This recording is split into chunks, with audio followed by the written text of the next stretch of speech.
Hello everyone, কেমন আছো সবাই? Welcome back to my YouTube channel Nahid NTV Skills, and here I am back with another bike check video.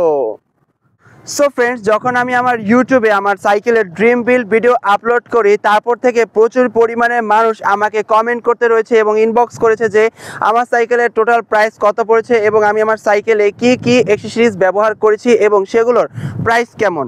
তো যেহেতু এতগুলো মানুষের কমেন্টে রিপ্লাই দেওয়া পসিবল না, যার জন্য আমি বাইক চেক ভিডিও নিয়ে এসেছি আজকে। যেহেতু আমার বাইক চেক ভিডিওটা একটু দ্রুতই নিয়ে আসার কথা ছিল, যেহেতু আমি আমার ড্রিম বিল্ড ভিডিও লাস্টে আমি লিখে দিয়েছিলাম যে ড্রিম বিল্ড ভিডিও মানে বাইক চেক ভিডিওটা ইজ কামিং সুন। তো যাই হোক, আমার একটু লেট হয়ে গেছে, তার জন্য আই এম সো সরি। তবে আজকে আর কোনো ঝামেলা নাই, আজকে সম্পূর্ণ আমার বাইকের বাইক চেক ভিডিও আপনাদের দেখাবো এবং আমার সাইকেলের টোটাল কত টাকা খরচ হয়েছে এবং আমার সাইকেলটার টোটাল প্রাইস কত, সব কিছু আমি ডিটেলস করব। সো যারা চ্যানেলটিতে নতুন রয়েছে জলদি করে চ্যানেলটি সাবস্ক্রাইব করে দিন উইথ বেল আইকন, আর হ্যাঁ, ভিডিওতে অবশ্যই লাইক করে দিন। তো চলুন গাইস, শুরু করা যাক। সো ফ্রেন্ডস, ভিডিও স্টার্ট করার পূর্বে আপনাদেরকে একটা কথা বলে দিতে চাই, যেহেতু আমি আমার সাইকেলের পার্টস জানুয়ারি মাস থেকে কেনা শুরু করছি, অর্থাৎ জানুয়ারি থেকে আগস্ট মাস পর্যন্ত আমি আমার সাইকেলের সব পার্টস কিনে তারপর বিল্ড করছি। অতএব বিভিন্ন মাসে বিভিন্ন রকমের প্রাইস রেঞ্জ থাকে, অফার থাকে, কোনো সময় দাম বেশি থাকে, কম থাকে, এইভাবে ভিত্তি করে আমি অনেক পার্টস কিনেছি, যার জন্য আমার সাইকেলের এক একটা পার্টস এক এক সময় এক এক রকম দামের ছিল। তো ভিডিওতে দেখানো কোনো দামের উপরে ভিত্তি করে কেউ কোনো পার্টস কিনবে না, যেহেতু এগুলো ডলারের মাধ্যমে দাম ওঠানামা করে থাকে, যার জন্য আমার সাইকেলের পার্টস কোনো সময় বেশি বা কোনো সময় কমও হতে পারে, মানে এক এক সময় এক এক রকম পার্টসের দাম থাকতে পারে। সো যখন আপনার পার্টস কিনবেন তখনকার মার্কেটের আপডেট প্রাইসটা জেনে তারপর কিনবেন। আমার দেখানো বা আমার বলা কোনো প্রাইস রেঞ্জের উপরে ভিত্তি করে কেউ কোনো পার্টস কিনতে যাবেন না। যেহেতু আমি একটা লং টাইম ধরে আমার সাইকেলের পার্টস কিনে বিল্ড করছি, যার জন্য মূলত কোথায় কোন পার্টসটা কয় টাকা দিয়ে কিনছি সেইটা আমার অনেক সময় মনে থাকে না, যার জন্য আমি আপনাদেরকে সব কিছু এখানে কয় টাকা পড়ছে আমি সরাসরি বলতে পারবো না। আমি জাস্ট আপনাদেরকে পার্টসগুলো রিভিল করে দেবো এবং প্রাইস কত থাকে সেটা আপনাদের ডিসপ্লেতে শো করবে। তো চলুন আর সময় না নিয়ে আমার বাইক চেক শুরু করা যাক। যেহেতু সব রকম বাইক চেক ভিডিওতে ফ্রেম দিয়ে শুরু করে, তো আমি আমার সাইকেলের ফ্রেম দিয়ে শুরু করতে চাই। আমার ফ্রেম হচ্ছে হিরো অ্যাসিস 200-এর একটা ফ্রেম, যেটার উপরে আমি কাস্টম পেইন্ট করেছি আমার নিজের বাসায়, যেটা ভিডিও আপনারা দেখেছেন এবং ভিডিওটা ব্যাপক ভাইরাল হয়েছে। আর যারা ভিডিও দেখতে চাচ্ছেন তাদেরকে আমি ডিসক্রিপশন বক্সে লিঙ্ক দিয়ে রাখবো, সেখান থেকে গিয়ে দেখে আসতে পারেন। আর এখানে দেখতে পাচ্ছেন আমি কানিয়নের মানে এই যে ডিজাইনটা আমি করেছি, এটা সম্পূর্ণ ইন্সপায়ার্ড হয়েছে ফাবি উইবমারের টর্ক একটা মডেল আছে কানিয়ন বাইকের, ফাবি উইবমার ভার্সনেরটা, ওইটা থেকে ইন্সপায়ার্ড হয়ে আমি এই ডিজাইনটা করছি। বা যে চাদরটা এখানে ছিল ব্ল্যাক কালার, আমি এখানে রেড কালার দিয়েছি, যেহেতু আমার রেড কালার সাথে হোয়াইট অনেক পছন্দ আর ব্ল্যাক কালার পছন্দ, যার জন্য আমি কানিয়ন, ফক্স, তারপর সুপ্রিম, বিভিন্ন ফাবিউমের লোগো, ফক্সের লোগো, এগুলা, তারপর আমার কিছু লোগো পছন্দ মতো এরকম জিনিস ব্যবহার করে মূলত আমি আমার ফ্রেমটা আর কি ডিজাইন করছি। এটা হচ্ছে আমি 4 বছর ধরে এই ফ্রেমটা ব্যবহার করি। আর এইটা ব্যবহার আমি আর কি চাইলে নতুন ফ্রেম নিতে পারতাম, আপনারা অনেকেই বলছেন যে আমি নতুন ফ্রেম কেন নিলাম না, এটা কেন ব্যবহার করছি পেন্ট করা। তো এই ক্ষেত্রে আমি এখানে আপনাদের বলতে চাই, এই ফ্রেমটা নেওয়ার পিছনে যে দুইটা রিজন আছে, তার হচ্ছে আমি দুইবার খুব খারাপভাবে অ্যাক্সিডেন্ট করছি। আমি একবার অ্যাক্সিডেন্টে আমার এখানে 14টা সেলাই লাগছে, দেখতেই পাচ্ছেন এখানে হাতে। তো এই অ্যাক্সিডেন্টে যে সরকারি যে আরএসডি যে পিলারগুলো থাকে, ওই পিলারগুলোর সাথে আমার ফ্রেমটা এত জোরে বাড়ি খাইছে, পিলার ব্যাকা হয়ে গেছে, আমার ফ্রেমে শুধু রং উঠছে এখান দিয়ে। তো ওই দিন আমি প্রমাণ পাইছি যে আমার ফ্রেমটা কতটা স্ট্রং ফ্রেম। ঠিক আছে, আমি ওই অ্যাক্সিডেন্টে যেখানে হয়েছে সেখানে বিহুশ হয়ে গেছি একবার, এত জোরে বাড়ি খাইছে। কিন্তু আমার সাইকেলে জাস্ট সামনের চাকা টাল হয়েছিল আর এখান থেকে রং উঠছিল, কিন্তু পিলার ব্যাকা হয়ে গেছে ওইখান থেকে, বা ভাঁজ হয়ে গেছে, এত জোরে বাড়ি খাইছি। তো ওই প্রমাণ পাইছি যে এই ফ্রেমটা কত স্ট্রং, যার জন্য আমি নতুন ফ্রেম এখন নিই নাই। আর যেহেতু আমার হাইট অনেক বেশি, 27.5 দিয়ে আমার লাগে, আমি রাইড করি, স্ট্যান্ড করি একসাথে, যার জন্য মতো আমি এই ফ্রেমটা রাখছি। তো যার জন্য বলতে গেলে আমি এখন পর্যন্ত নতুন কোনো ফ্রেম নিই নাই। তো সামনে ইনশাল্লাহ আমি একটা ভালো কোনো ফ্রেম সার্চ করতেছি, যেটা 27.5-এর ভিতরে ডার্ট ফ্রেম হবে, ভালো স্ট্রং ফ্রেম হবে, যেটা দিয়ে স্ট্যান্ড প্লাস ডাউনহিল দুটোটা করা যাবে। তো সেইগুলো আপনারা আমাকে কমেন্ট করে জানাবেন যে 27.5-এর ভিতরে কোন ফ্রেমটা আমার জন্য নিলে ভালো হয়। তো আপাতত আমি এই ফ্রেমটা রাখছি, যার জন্য মূলত এই ফ্রেমটা ব্যবহার করছি। তো এই হচ্ছে আমার সাইকেলের ফ্রেম। সো ফ্রেন্ডস, এরপর আসি আমার ফর্ক নিয়ে। আপনারা আমার ফর্কের আনবক্সিং ভিডিও অনেকেই দেখছেন। তো এটা হচ্ছে যে ম্যাক্সলাইটের ফর্ক। তো আমি ম্যাক্সলাইটের 27.5-এর এয়ার ফর্কটা ব্যবহার করি। তো এই ফর্কটার আমি অনেক রিভিউ নিয়েছি, সার্চ করেছি এই ফর্কটা কেমন। তো এটার মানে ধরতে গেলে আমি 80 ভাগ এটার পজিটিভ রিভিউ পাইছি এই ফর্কটার। এটার অনেকে লং টাইম ধরে ব্যবহার করতেছে, এটার কোনোটা সমস্যা হয় না। যদি এটা হার্ড পাম্প দিয়ে ব্যবহার করা যায়, এটা সিল সহজে নষ্ট হয় না, যার মতো আমি ম্যাক্সলাইট ফর্কটা নিয়েছি। তো যারা আর কি স্ট্যান্ড বা রাইডিং বা ডাউনহিল না, জাস্ট স্ট্যান্ডটা রাইডিং এর জন্য যারা ফর্ক খুঁজছেন এয়ার ফর্ক বাজেটের মধ্যে, তাদেরকে আমি বলবো ম্যাক্স লাইটটা one of the best choice. এই ফর্কটা অনেক ভালো, যার জন্য আমি আমার সাইকেলে ম্যাক্স লাইটটা ব্যবহার করছি। এটার সাথে রিমোট অ্যাডজাস্টার, তারপর রিমোট আছে লক আনলক করা এখান থেকে অটোমেটিক সিস্টেম, আপনি চাইলে এটা খুলেও ফেলতে পারেন, চাইলে ব্যবহারও করতে পারেন। তো এটা আমি ব্যবহার করছি আমার সাইকেলে, আমার অনেক পছন্দের একটা ফর্ক ছিল ম্যাক্স লাইট। সামনে হয়তো পরিবর্তন করবো, তবে আপাতত এই ফর্কটা আমার জন্য বেস্ট একটা ফর্ক। এখন যদি আমি আসি, আমি এখানে কি হেডসেট ব্যবহার করেছি। হেডসেট হচ্ছে পার্পল কালারের বোটসের হেডসেট, এবং এটার মাপ হচ্ছে 44/56, অর্থাৎ উপরে 44 নিচে 56 ব্যবহার করা হয়েছে ফ্রেমের মানে সাইজ হিসেবে। তো এই হচ্ছে আমার হেডসেটটা। তো এই হেডসেটটার সাথে যে শর্ট স্ট্রিমটা আছে এটা হচ্ছে ট্যাঙ্কির শর্ট স্ট্রিম। তো ট্যাঙ্কিটা হচ্ছে পার্পল কালারের, এটা দেখতে পাচ্ছেন আপনার পেট্রোল কালার স্ক্রু দেওয়া আছে। আর এই শর্ট স্ট্রিমটা অনেক প্রিমিয়াম, আমার অনেক পছন্দের একটা শর্ট স্ট্রিম, আর এটা বেশ স্ট্রং একটা শর্ট স্ট্রিম। যারা আর কি স্ট্যান্ডের ক্ষেত্রে ব্যবহার করতে চান এটা ব্যবহার করতে পারেন। তো এই শর্ট স্ট্রিমটা যেই হ্যান্ডেলে লাগানো আছে সেই হ্যান্ডেলটা অনেক পপুলার একটা হ্যান্ডেল বার।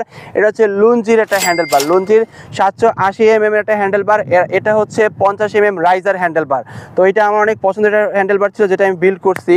আর এটার সাথে আমি যদি বলি ব্রেক কি ব্যবহার করছি, ব্রেক হচ্ছে Shimano MT200, আর এটা কালার করা আছে আমার পছন্দের মতো কালার করা, যার জন্য মূলত আপনাদের একটু চিন্তা অসুবিধা হবে। তো ব্রেক হিসাবে যেহেতু ব্যবহার করছি MT200 Shimano। আর আমার যে শিফটার ব্যবহার করতেছি, শিফটার হচ্ছে 10 স্পিডের ডিওরের শিফটার। তো আমার যেহেতু ডিওরের অনেক পার্টস ব্যবহার করে, আমি হচ্ছে কি গাইস, আমি যখন স্ট্যান্ড করি আমার শিফটার প্রায় ভেঙে যায়, নর্মাল শিফটার হলে ভেঙে যায়, যার জন্য মূলত আমি একদম ভালো মানের একটা শিফটার খুঁজছি, যার জন্য আমি 10-এর একটা ডিওরের শিফটার নিচ্ছি, যেটা অনেকদিন লং টাইম ব্যবহার করতে পারি। এবং এইটার সাথে যে আমি গ্রিপটা ব্যবহার করছি দেখতে পাচ্ছেন, এই গ্রিপটা হচ্ছে ওয়েকের সিলিকন গ্রিপ। আর এই গ্রিপটা অনেক জোস, অনেক ভালো, এটা আপনার হাত ঘামায় না, আপনার হাত স্লিপ করবে না। এটা যে অনেক সময় আপনার মনে করেন এটা ঘুরবে, আর সেটা ঘুরেও না, এতটা স্ট্রং একটা গ্রিপ।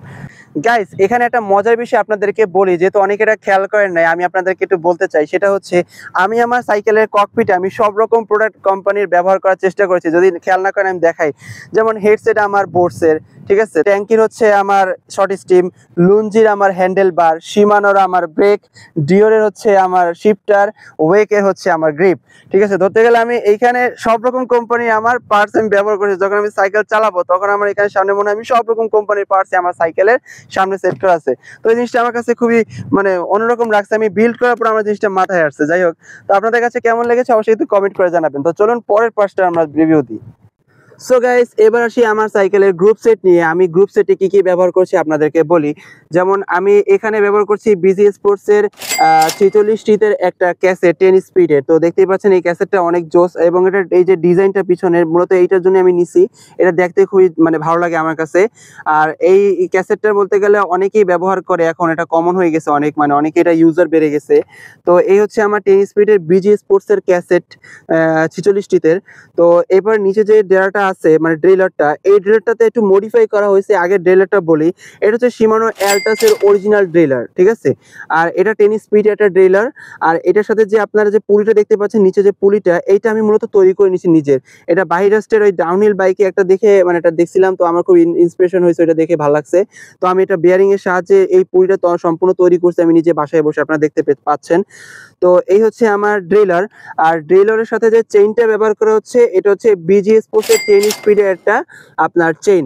আর এই চেইনটা তুলনামূলক অনেক ভালো, যেহেতু অনেকেই 10 স্পিড দিয়ে স্টান্ট করে, তো তারা নাকি এই বলছে এই চেইনটা সহজে ভাঙে না, নষ্ট হয় না, ছিঁড়ে না, মানে অনেক ভালো লং টাইম সার্ভিস দেয়, যত্ন। আর এটা ডাস্ট ক্লিন, দুটোই ডাস্ট ক্লিন, আপনারা দেখতে পাবেন আমি লং টাইম ধরে ব্যবহার করছি, বৃষ্টিতেও ভিজছি, এখন পর্যন্ত আলহামদুলিল্লাহ কোনো জং বা কোনো কিছু হয় না, এটা ডাস্ট ক্লিন দুটোটাই। তো এরপর যদি আমি সামনে ক্র্যাঙ্ক নিয়ে কথা বলি, ক্র্যাঙ্ক হচ্ছে আমি থ্রেড ক্র্যাঙ্ক ব্যবহার করছি এখন, কারণ আমি সামনে হচ্ছে কি আপনার হাসান GX যেটা আছে, হলোটেক বা আপনার ক্ল আছে, বিভিন্ন ভালো ভালো যেগুলো আছে ওগুলো একটা নেওয়ার চিন্তা ভাবনা করছি সামনে। তো আপাতত আমি এখন আপনাদের যে ক্র্যাঙ্কসেট দেখতে পাচ্ছেন এটা হচ্ছে আমার স্টকের একটা ক্র্যাঙ্কসেট, আমি লং টাইম ব্যবহার করছি। তো এটা আমি জাস্ট পেইন্ট চেঞ্জ করে আমি এটা ব্যবহার করছি। আর এটার সাথে যে চেইন রিং এটা আলাদা কেনা। আর চেইন রিংটা দেখতে পাচ্ছেন এটা পার্পল কালারের 32 টিতের একটা চেইন রিং এটাতে ব্যবহার করা হয়েছে, এবং এটার ভিতরে যে স্ক্রুটা দেখতে পাচ্ছেন পার্পল কালারের, তো এই পার্পল কালারের এই স্ক্রুটা আমার আলাদা কিনতে হয়েছে, ঠিক আছে। তো বলতে গেলে এটা পার্পল, সরি এটা রেইনবো, মিস্টেক হয়েছে, তো দুঃখিত। এটা হচ্ছে যে আপনার রেইনবো কালারের স্ক্রু, এটা আমার আলাদা কিনতে হয়েছে এটার সাথে। আর আপনারা যে প্যাডেলটা দেখতে পাচ্ছেন, প্যাডেলটা হচ্ছে যে ওয়েস্ট বাইকিং এর 3 বিয়ারিং এর একটা প্যাডেল। আর এই প্যাডেলটা ভালোই স্ট্রং আছে গাইস, মনে করেন এটা কাটার মতো পায়ে লেগে থাকে সবসময়, মানে আমি অনেকবার ব্যথা পাইছি স্ট্যান্ড করতে গিয়ে, এটা একদম কাটার মতো থাকে, বাট এটা রোলিং খুব ভালো, স্ট্রং, ব্যালেন্স সব দিক থেকে মাশাআল্লাহ অনেক ভালো। আমি এটা ব্যবহার করে আর কি স্যাটিসফাই হয়েছি। তো প্যাডেল হিসেবে আমি ব্যবহার করতেছি 3 বেয়ারিং এর ওয়েস্ট ব্যাংকিং এর প্যাডেল। আর যদি আসি চেইন গাইড নিয়ে গাইস, চেইন গাইড নিয়ে এটা বলতে গেলে ভিডিওটা অনেক বড় হয়ে যাবে, মানে ভিডিওর অর্ধেক অংশই খেয়ে নেবে আমার চেইন গাইড, ঠিক আছে? যার জন্য মতো আমি চেইন গাইড নিয়ে এখন কিছু বলতেছি না।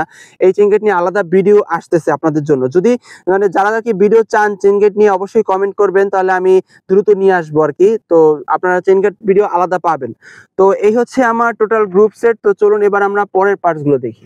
সো গাইস, হাব যেটা আমি ব্যবহার করতেছি, হাব হচ্ছে আমার বাংলাদেশের সব থেকে পপুলার, সব থেকে বেশি ইউজ হয় এবং বাংলাদেশের লাউডেস্ট একটা হাব, মানে সব থেকে বেশি যেটা চলছে সেটা হচ্ছে হাসানস প্রো 7।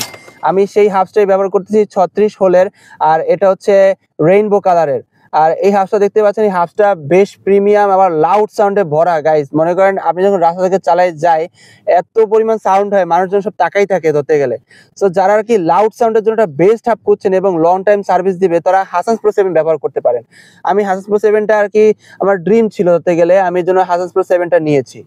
সো গাইস, এরপর যদি আমি আসি আমার রোটর নিয়ে কথা বলি, তো রোটর হচ্ছে আমার Shimano RT66 180mm অরিজিনালটা এখানে ব্যবহার করা হয়েছে। তো আমি 180mm কেন ব্যবহার করতেছি, যেহেতু আমার পিছনে আমি 203mm ব্যবহার করতে চাইছিলাম, যেহেতু আমার ফ্রেমের সাথে সেট হচ্ছে না, যার জন্য আমি 203mm ব্যবহার করি নাই, আর লাগেও না। তো আমি আর কি 180mm কমফোর্ট ফিল করি, যার জন্য আমি RT66 আমার ড্রিম এই একটা রোটর। এইটা নেওয়ার কারণ হচ্ছে গিয়ে ফাবেও এটা ব্যবহার করে, অনেক ভালো ভালো স্ট্যান্ডার্ডের এটা ব্যবহার করে, যার জন্য মূলত আমি শখ করে আমি এই রোটরটা নিয়েছি। তো এই হচ্ছে 180mm RT66 Shimano রোটর। তো এরপর যদি আসি ফুড প্যাক নিয়ে, এই ফুড প্যাকটা অনেক প্রিমিয়াম একটা ফুড প্যাক। এই ফুড প্যাকটা যদি কথা বলি, এটা হচ্ছে গিয়ে পার্পল কালারের অ্যালুমিনিয়ামের ফুড প্যাক, আর এটা যথেষ্ট স্ট্রং একটা ফুড প্যাক। আর এটা আমার কাছে দেখে খুবই ভালো লাগছে, যেহেতু পাতলা ছোটখাটো দেখতে খুবই কিউট, ঠিক আছে? যার জন্য আমি এই ফুড প্যাকটা ব্যবহার করছি, আমি 2 জোড়া আনছি এখানে। তো এই হচ্ছে আমার ফুড প্যাক। সো গাইস, এখন যদি আমার স্যাডেল, সিট পোস্ট এবং সিট ক্লেম নিয়ে কথা বলি, তাহলে স্যাডেল আমি ব্যবহার করছি আপনার ভেনিকের একটা স্যাডেল। আর এই স্যাডেলটা ইস্টার্ন প্লাস রাইডিং এর জন্য বেশ পপুলার এবং এটা অল্প টাকার ভিতরে বেশ ভালো একটা স্যাডেল, আপনারা চাইলে এটা ব্যবহার করতে পারেন।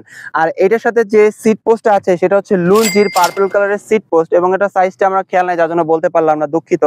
তো এটার সাথে যে সিট ক্লেমটা ব্যবহার করতেছি, এটা হচ্ছে বোটসের পার্পল কালারের একটা সিট ক্লেম। তো এবার আসি আমার সাইকেলের হুইল সেট নিয়ে। তো হুইল সেটে আমি রিম যেটা ব্যবহার করছি সেটা হচ্ছে আমার স্টকের রিম। আর এটা আমি দীর্ঘদিন ধরে ব্যবহার করছি, স্ট্যান্ড করছি, ডাউনহিল করছি, অফ রোড কি না করছি গাইস, সবকিছুই ব্যবহার করছি। তো এখন পর্যন্ত টিকে আছে। তবে সামনে আমি 27.5 একটা ভালো রিম খুঁজতেছি, যেটা নিব। আর আপনাদের কাছে যদি এরকম 27.5 বেস্ট একটা রিম থাকে, আপনারা আমাকে কমেন্টে সাজেস্ট করবেন, আমি সেটা খুঁজে দেখবো আর কি। তো এটা আমার স্টকের রিম, আর এটার উপরে আমি আমার পছন্দের মতো কালার করেছি ম্যাচিং করে, তার উপরে আমি স্টিকার করছি এবং স্টিকারে লেখা আছে এপিকসন এমটিভি, এটা আমার পছন্দের একটা নাম, তো আমি দিয়েছি। এটার ভিতরে যে টিউবটা ব্যবহার করা হয়েছে, টিউবটা হচ্ছে আপনার সিএসটি টিউব।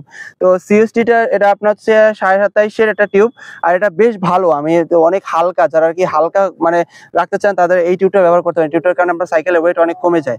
আর টায়ার যেটা ব্যবহার করছি, টায়ার হচ্ছে আপনার 27.5। সো ফ্রেন্ডস, আমি যে টায়ারটা ব্যবহার করছি এটা হচ্ছে ম্যাট্রিক্স এর টায়ার, আর এটা হচ্ছে 27.5 এটা বেস্ট টায়ার, এবং এটা লো বাজেটের মধ্যে বেশ ভালো টায়ার। এটা আমি লং টাইম ব্যবহার করছিলাম, এর আগেও আমি অনেকবার ব্যবহার করছি। এটা টেনে 27.5 ভিতরে বেস্ট একটা টায়ার পাইছি আমি এটা।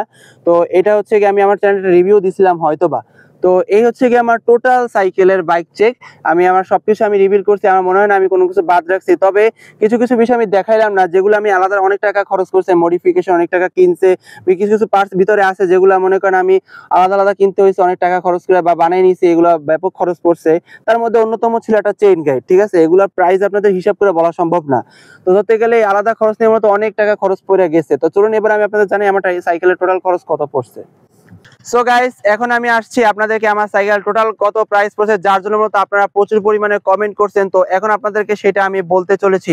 তো আমার সাইকেলের প্রাইস, যেহেতু আমি অনেক সময় বিভিন্ন রকমের রেঞ্জের অনুযায়ী অনেক পার্টস চেঞ্জ করছি, অনেক পার্টস নতুন কিনছি বিভিন্ন প্রাইসে। তো আমি হিসাব টিসাব করে যতটুকু পাইছি, আমি অনেক জিনিস আর কি বাদ দিছি। সেই ক্ষেত্রে মোটামুটি আমার সাইকেলের 68 থেকে 72-এর মধ্যে পড়ছে। 72 প্লাস হইতে পারে বা 68-এর ভিতরেও পড়তে পারে, এরকম একটা অ্যারাউন্ডের ভিতরে প্রাইসের ভিতরে আমার সাইকেলের কস্ট পড়ছে। তবে এইখানেই শেষ না, না, আমি আমার সাইকেলে এখনো অনেক পার্টস লাগানো বাকি, যেমন আমি ফ্রেম চেঞ্জ করি নাই, ক্র্যাঙ্ক চেঞ্জ করি নাই, আপনার রিম চেঞ্জ করি নাই। এগুলো আমি চেঞ্জ করে প্রাইস আমার অনেক হয়ে যাবে, আমি এটা লাখের উপরে নিতে চাচ্ছি।